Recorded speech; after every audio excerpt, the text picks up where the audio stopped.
हेर्नुहोस्, गाउँघरमा पाइने फर्सी जो पाकेर पहेँलो भएको छ। किसानले यसलाई एक एक गरी भेला गरेर घरमा ल्याउँछन् र पानीमा मजाले पखाल्छन् र यसको बाहिरी परत यानि बोक्रा ताछ्ने काम गर्दछन्।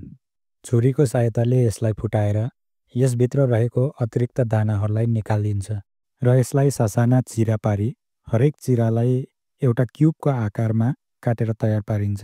यो प्रक्रिया सकिनुको साथै एउटा तातो कराईमा यी ससाना चानाहरूलाई राखेर यसमाथि भर्खरै पकाइएको भात यानि पाकेको चामल मिसाइन्छ। यसलाई मजाले फिजाएर यसमा खानाको अतिरिक्त पानी मिसाइन्छ र यसलाई छोपेर केही बेरको निम्ति छोडिदिइन्छ।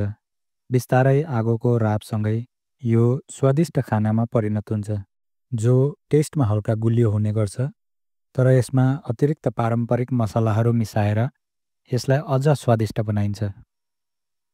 धन्यवाद।